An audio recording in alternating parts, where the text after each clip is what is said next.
Tisha Bav is a time to remember many tragic events in the history of the Jewish people.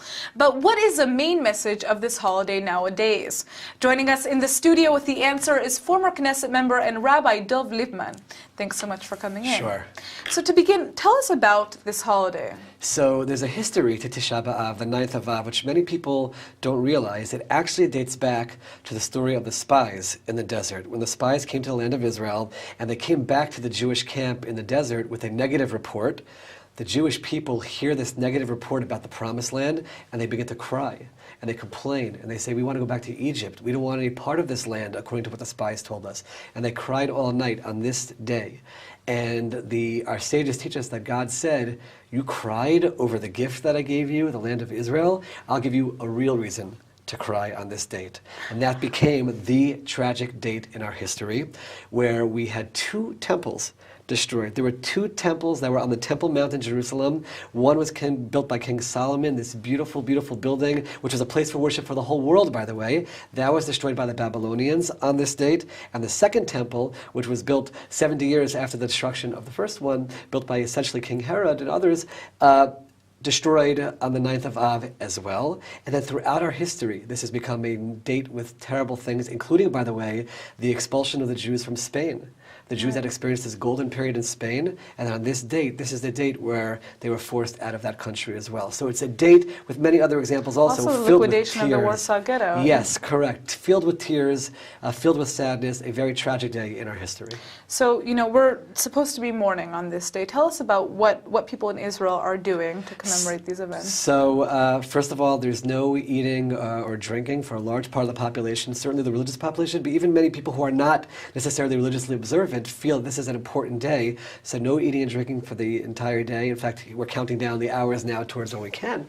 But the idea of the fasting is to create introspection. It's not a day to focus on the physical, but try to focus on the spiritual and be sad, and the fasting creates that sadness. We also don't wear leather shoes. There's supposed to be a little level of discomfort, and for the entire morning, starting last night through the whole morning this morning, sitting on the floor, not sitting on the chair. Real mourning, the way people do when they lose a parent, God forbid. They sit on the floor or on a lower chair.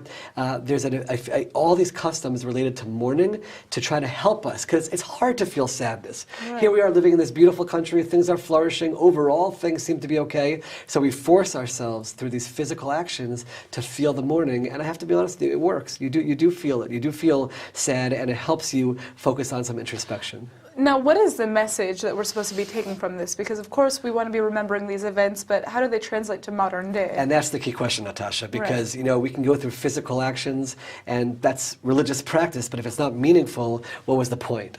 We're supposed to think about what led to the temple's destruction, and it's very, very clear, according to the sages, what happened. It says that there was sinat chinam. People had hatred towards one another, and that's what led to the destruction of the temple. The Talmud even goes further and says the people were keeping the mitzvot. They were keeping the Torah. They were religiously observant. But because they had a lack of respect for one another, that broke people apart. God said, this temple is here not just for actions religiously, but it's to bring a people together, unified in the service of God. And if you have that fragmentation, there's no temple. So we today should be thinking about this sadness, and every single person should be thinking, how can I be better in showing respect towards others? How can I be better in showing love towards others? There's a famous statement from a rabbi named Rabbi Melech of Lezhinsk, where he said every single morning, before he started anything religious, he said, God, help me fulfill the biblical commandment to love others like I love myself. That's the most important thing for me to focus on. And all religious practice. So that's what we have to do today. We have to be thinking about that, and everyone around the world, and certainly here in Israel, we have significant polarization between different groups. That's the work that we have to do to hopefully bring us to a point where we don't have to mourn and where we can have the final redemption. So speaking about these issues, the Temple Mount itself is clearly a flashpoint site. Many say that, the issues between Muslims and Jews on this special holy site has caused the most recent wave of violence that we've been seeing in Israel since October. What can we expect to happen today on this, the day Israel's remembering, the Jewish people are remembering this holy site?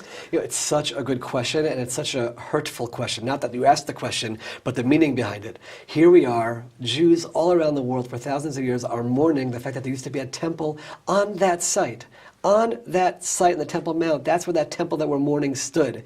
And yet, we're not storming the mountain. We're not blowing up anything there. We're not trying to push anybody else away. Jews want to go there and pray. I, by the way, for religious reasons, don't go on the Temple Mount. There are many opinions that say it's forbidden for us to go there while it's not in Jewish hands, so to speak, in the sense of the temple being there. But there are others who think that they should be able to go up there. It's really sad to think that there's a place in the world where Muslims are allowed to pray, but Jews are allowed to visit, but don't move your lips, because if you move your lips, you could be arrested for that or dragged away by the police because you might be praying there. That is so the opposite of what the Temple Mount should be. The Temple Mount, as I mentioned before, when King Solomon built it, was in Hebrew, it was a place, ki beiti beit tefillah yikarei lekol ha'amim. It was a place for all nations to worship God together. And it should be a unifying place and a place of peace. But because there's this rule that Jews cannot pray there, they use it as incitement towards violence, and they use it towards horrible things that happen throughout Israel, and that's very sad. What do I hope? I would hope that Muslim leaders can say, you know what, this should be a place where everyone can pray. The Jews aren't dismantling the mosque that's there or the shrine that's there. They're letting us have our place to pray. Let's let them pray as well. That's what I would hope there would be some kind of peace. We were talking before we started about the Egyptian and the Israeli in the Olympics, that an Israeli, he reached out his hand. All you have to do is grab the other side of that hand and you can show the world that it's possible. That's what I would hope that Muslim leadership would be, and we'd have a courageous leader who could do that. In the meantime, Israeli police are keeping to the rules because we don't want to have an outbreak of violence, and I support that, obviously. I support the rule of law, but I would hope that we can reach a stage, and maybe the 9th of Av can be the stimulus for that, where people can realize, yes, we're mourning over our temples that were destroyed, but we're letting other people pray there. Let us be there as well. It should be a source of peace and not a source of violence, and hopefully that time can be reached. Yeah, that's all we can hope for. We'll see what happens in the near future. Correct. Thank you so much for coming in, Rabbi. Sure.